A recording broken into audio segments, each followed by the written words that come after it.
not the police. We really are not the police, okay? We've put a black line through it. Still not the police. He looks so happy on that flower. Doesn't even notice the giant primate-based carbon life form holding the photon collection device inches from his head. Look at that, he doesn't give a shit. Juice burst. He's having a great time in there. Look, that's the life. No one tells the bee what to do. He doesn't worry about wearing face masks. He just gets in this flower, shoves his face in the pollen, and off he goes. Where's your buddies? Where's your buddies? Let's see, where's your buddies at? Every flower, look, they're back. Insects are back with a vengeance. Look at them, having a great time in there. That looks hilariously good fun. He's like a cat in catnip. Okay everyone, welcome to Winston Square. We have here a new building, a new business in this old building. I think it used to be B&M Bargains or something like that, some pound shop type thing. And continuing the kind of take down, the controlled demolition of the Western world's democracy and economy and system. I always like to see how Job Centre Plus, the only people getting jobs are the two G4S staff in there, getting the government contract of course. And it's just, that smells nice. Someone's just walked past me smoking a, how do I put it, how do I keep the YouTube censors happy? Someone's been smoking a herbal cigarette at 10:20 in the morning. Ay ay ay. They should just demolish this whole place here and start again.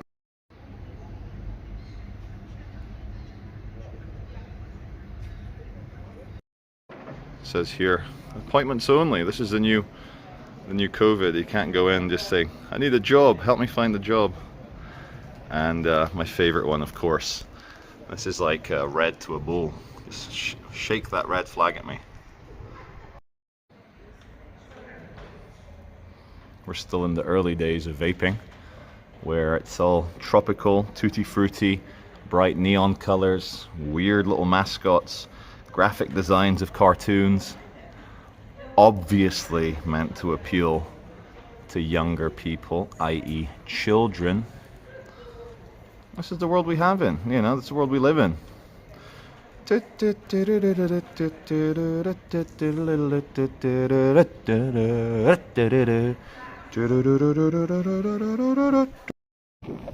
we're here at Swinton Town Hall. As you can see, the time is 10:34. There's a new flag up, flying at full mast. It took me a while. It was a bit rainbowy. I thought, is it really? And then I managed to kind of figure it out. It's a graphic design of a ship, a transatlantic ship, and it's a mishmash of an Isaac Newton quote. And it's like, it says, windrush generations.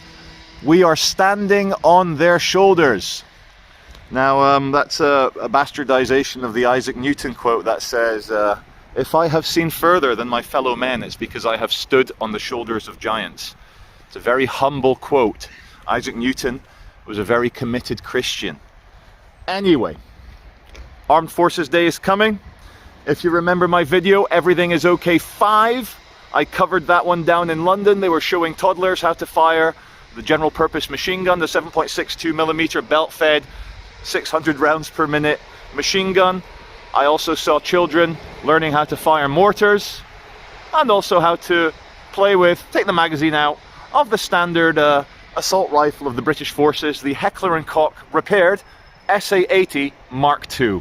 Because the SA-80 Mark I, as debuted in Gulf War I back in 1991, 11111, was a load of shit. We had to get the Germans, the Deutschland engineering crew, to fix our rifle. Anyway, they've bastardized an Isaac Newton quote saying that we are standing on the shoulders of Caribbean immigrants who came to this country after World War II. Now, this is the problem with I guess, political correctness. Political correctness, ladies and gentlemen, is the language of people who are terrified of what would happen if they told the truth. But part of the reason you all subscribe to my channel is that you know I'm not scared of telling you the truth. I'm not going to get cancelled by cancel culture. I don't care what these lefty, blue-haired, poison dart frog, let me be honest, mentally ill people have to say about my traditional, correct, logical, rational, family-centric, nostalgic, history-respecting views of things in this world. Now, I hope my Sony Xperia 1 Mark II, just like the SA80 Mark II, the Sony Xperia 1 Mark II is beautiful. And I've had a thing for the bumblebee recently. I found an underground bumblebee hive. It was in a pile of abandoned free delivery newspapers in a hole. And it was amazing. I'm just going to gather my thoughts. We're going to pause. Let's enjoy this little golden bee to play us out.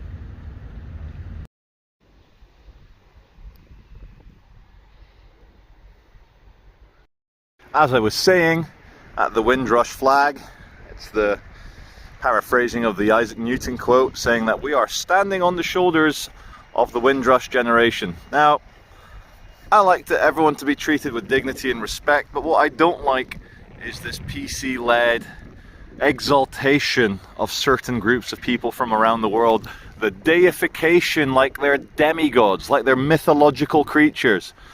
No. Allow someone who isn't affected by cancel culture and the fevered narcissistic nightmares of the new lefty-led cultural Marxism. Let me just tell you, people of the Windrush generation, which is like obviously economic migrants from the Caribbean, Afro-Caribbeans coming to the UK to work, to raise their kids, etc., etc.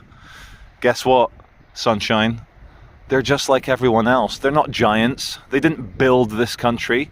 To say that the Windrush immigrants built this country is literally to spread your cheeks, squat over, and take a massive shit on the native population of this country that has been building it for hundreds, if not thousands of years.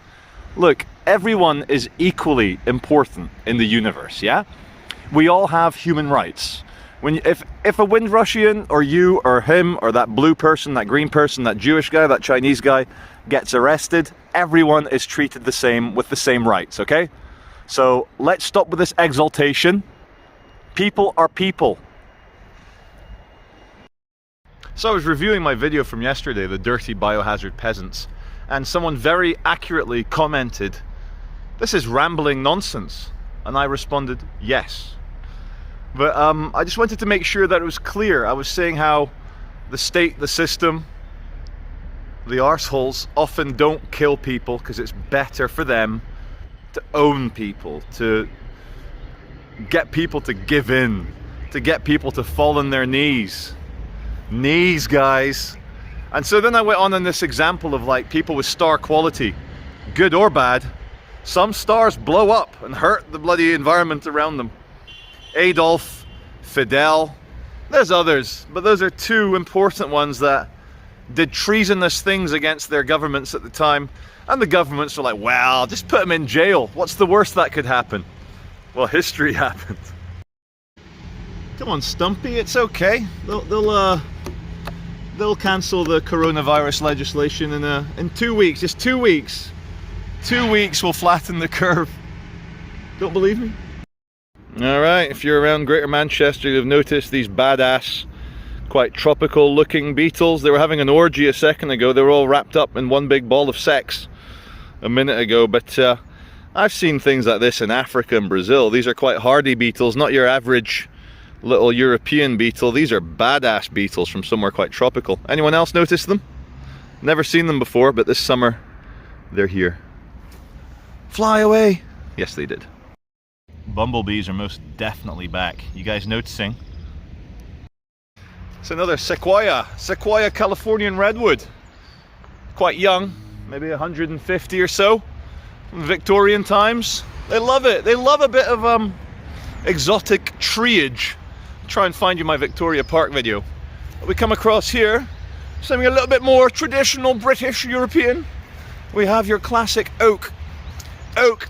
And many of you will recognize the leaves because you'll recognize it as the logo for Oak Furniture Land. Become very interested. I've become very interested recently in trying to find a naturalistic epistemology, philosophy, way of thinking about the universe in general. I do like the elegance of equations that fit. When Einstein came up with E equals mc squared, one of the simplest, most elegant, most beautiful equations out there. Got thinking, structures of the brain, neuronal connections, synaptic pathways in the mind. They say that there's more connections in the human mind than there are stars in the universe. It's a lot of connections.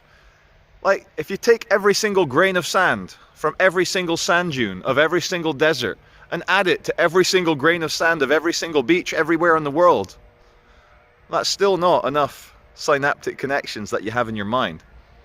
So here is a go.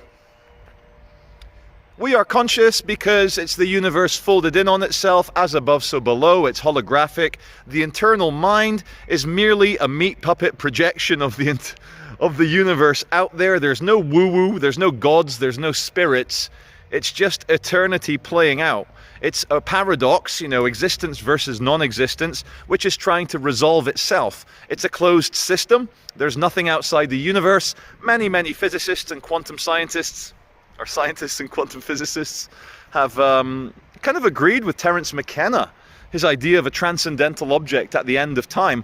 For quantum mechanics to actually work, for the maths and the equations to actually be beautiful, there needs to be a conscious observer at the very heat death of the universe for it all to make sense. But why stop there? Why talk about the end of the universe? What if we're all living in one instant that's constantly changing? Space-time is more of an ether that we move in. It's not like tick, tick, tick, tick. Constant flux, constant changing. How did it start? Maybe it never started. It's its own cause because it's a closed system and it's playing out.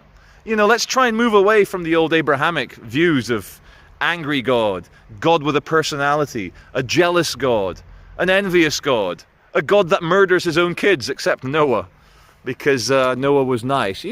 Jesus, look at that. I'm even using, for me to blaspheme. Jesus Christ, God damn it. I don't know, man. I think we might need to evolve. And also, I don't want to lose my viewers by becoming a Bible-bashing religious nutcase. So, what if consciousness is purely physical? It might be non-material, but electromagnetism is non-material, but it's still physical, still follows the laws of physics. So consciousness may be perfectly physical. It might have something to do with electrons and photons moving at the speed of light, i.e., according to Einstein's equations, standard model of the universe, quantum physics, even Newtonian bloody physics. Photons and electrons exist outside of time. They are eternal. That light that shines in your face from the sun, that light that I capture in my small photonic capturing device, is eternal. It exists outside time. There is only one moment. It's the eternal now that photons and electrons, which are everywhere, exist in. Reality is a self-resolving paradox. Nobody knows what consciousness is. We need to start thinking a little bit differently now, because the old religious ones have led to nothing but warfare, strife. Okay, a lot of good stuff as well. It's still the greatest story ever told. Still the best-selling book on earth, the Bible is. But it's hard, man, to try and take a religion, and then you've got, the other 6 billion people that have nothing to do with that religion. But science, falsifiable experiments, that's something that even aliens from different parts of the universe can get involved in. So I just wanted to share a bit of that, and also, I can't even remember now. Did I talk about the lack of martyrdom? I think I did. I think I covered that one outside the town hall. This is Charlie Veitch from outside the J. Edgar Hoover CIA headquarters here in Washington, D.C. I fucked that one up. It's not CIA, it's FBI. The CIA headquarters is at Langley in Virginia. Goes to show us Euros, us European people, us Brits, we watch so much American TV, so many American films, that we know probably more about the American governmental state than your average American. Speaking of average Americans, a great quote I read, I think it was Richard Dawkins that said this. He says, your average human, your average person with an IQ of 100 or 95 has more in common with a chimpanzee than he does with Albert Einstein. Always makes me laugh. Still filming. Jesus, let's cut it now. I found out the other day that in nuclear fission, you know, basically nuclear power plants, which is still probably the best option we have at the moment for making electricity, it's only 5% efficient. The uranium and plutonium, or whichever exotic heavy metal they're using, when they're done with it, with the spent nuclear rods, as in they're useless to our current technology, when they bury that in an underground vault in an earthquake-free place somewhere in Norway, it's still got 95% of its energy. And that grinds my gears. That gets my goat. Dig it up, put it back in the furnace, get another MBK reactor on it, they never fail, and we'll be fine. Conceptually, everything implies it's opposite. It's very simple semantics, very simple philosophy. You know, even in electronics, in electrical signals, 1 implies 0, 0 implies 1. Either it's on, or it's off. Hasselhoff. And either it's night, or it's day. Either it's male, or it's female. Either it's the universe, or it's something in the universe. So that paradox. So, in meteorology,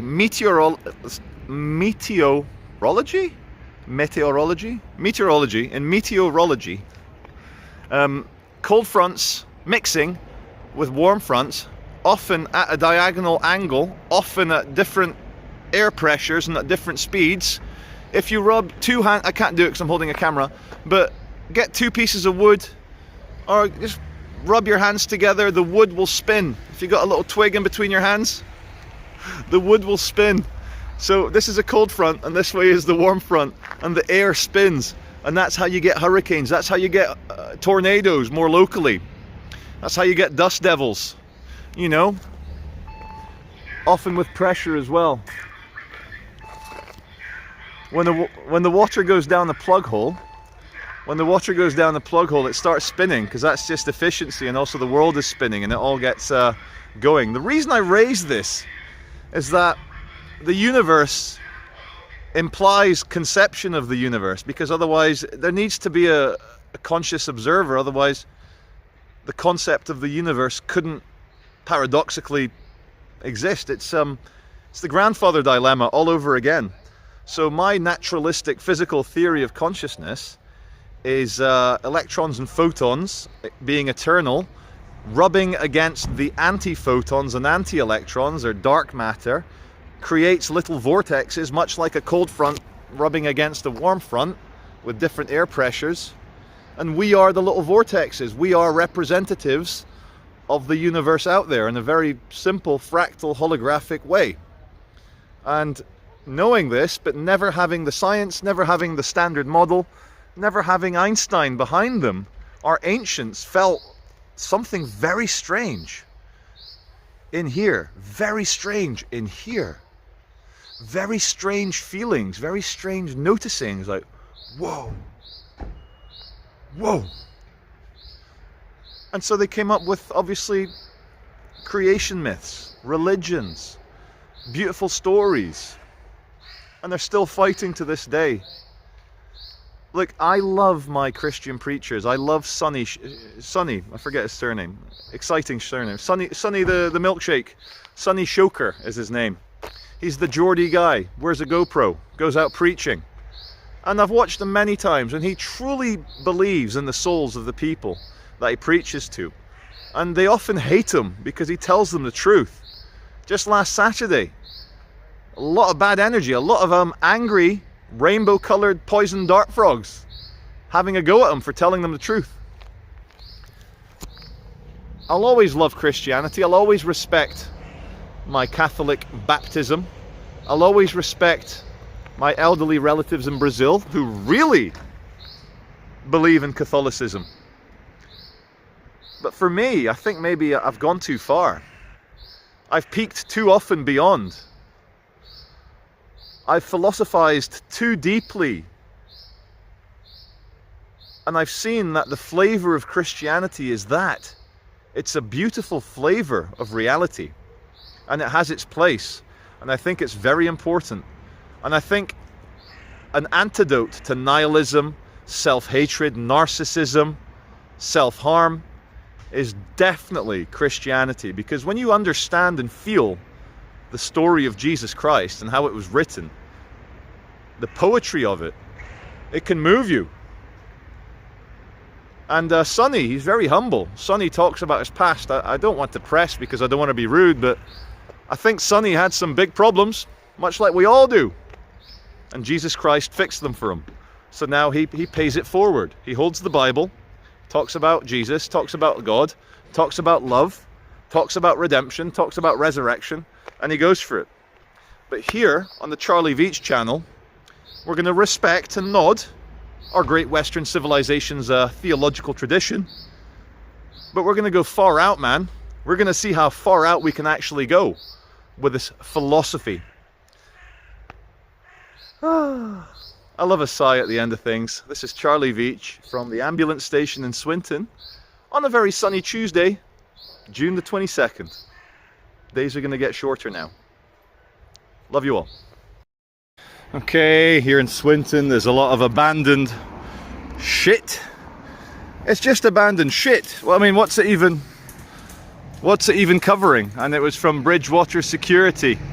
Now, I phoned these people and said, look, you've got your shit here, and part of your shit is you've wrapped two thick chains, one there and one here, around this tree. And this was years ago, 3 years ago, shit.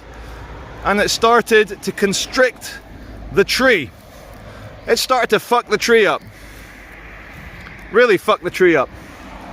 Big healthy tree. And the bottom one as well. Can you see where the chain was constricting the tree? Now the way you kill a tree, the way you murder a tree is you chop the bark. And then none of the nutrients can get up to the tree. So they were like, yeah, we'll move it. Years later, ignored. They were just happy. Again, it's not even evil. It's the banality of evil. Fuck it, who cares? It's only a massive, 80-year-old living tree. So I walk past this every day. And I just had enough one day. And one thing I learned is just how quick and easy it is to saw through some hardened tempered steel chains, big ones. This one was a bit smaller. I used the back of the claw hammer to just rip it off and it broke.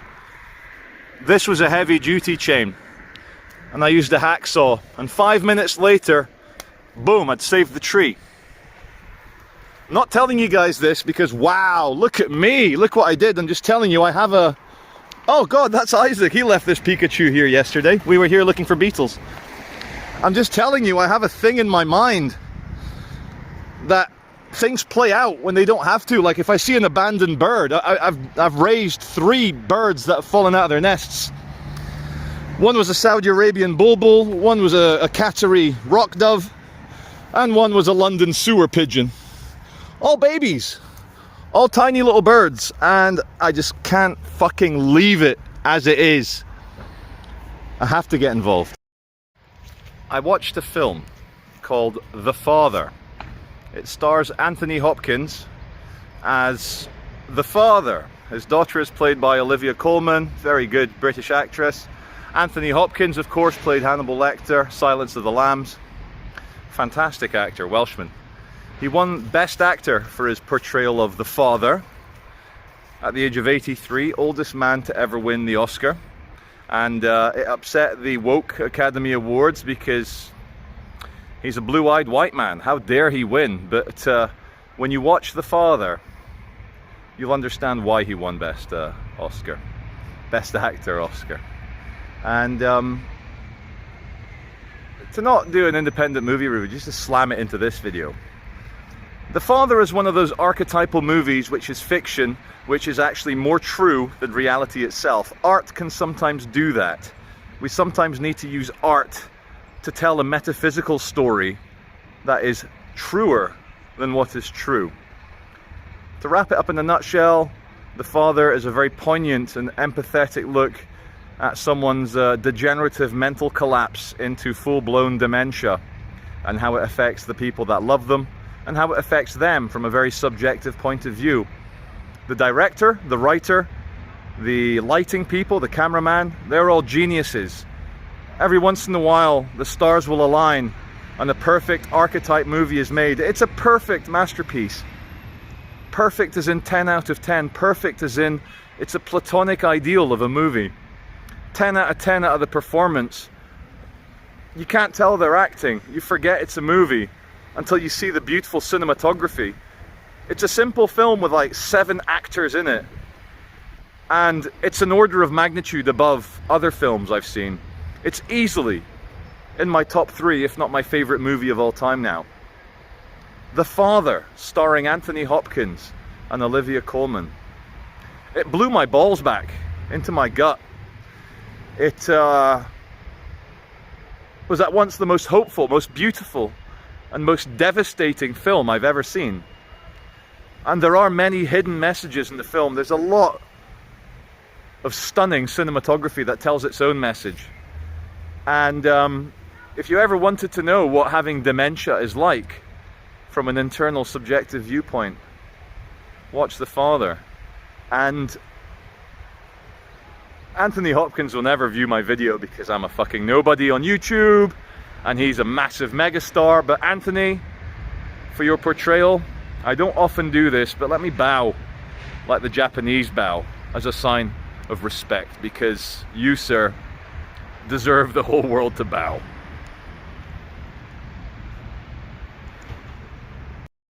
Okay, behind me, it's going to remain anonymous, but they're rated outstanding with Ofsted. There's a nursery. Now, my toddler doesn't go to this nursery. My toddler goes to a nursery where all the nursery staff are female. Behind me, I've noticed, as I walk past, there's a male nursery staffer. He looks about 22, 23, a man. Now, I don't want to be Mr. Randy Pan, the paranoid man, but let me just say that it's strange for a man to want to work in an all-female environment, to be looking after little boys and little girls. You know, we can get our head around male nurses. It's a good profession. Being nursery staff is a good profession for people without penises. I just want to remind everyone, the world's worst case this century in modern times of child abuse was a young 20-something man in Australia who worked in a nursery. And he raped dozens of children, took hundreds of photographs and videos, and spread it around the world on the dark web using his paedophile websites. These are children of ordinary parents like you and me. The world's worst pedo, child rapist, worked in a nursery. I wonder why he worked in a nursery. Just last month here in England, an 18-year-old paedophile snared at a nursery here in England. Again, he was sexually molesting the little kids, taking photographs. And thank God these people are caught before anything even worse happens. So look, all I'm saying is, if you send your kid to a nursery where one of the staffers has a penis and testicles, I believe they're at a higher chance of being molested. Just don't trust them, guys. What the fuck are you doing working in a nursery? Get a job somewhere else, mate. In Portuguese, the word for diversion is the same word for fun. And it all ends here.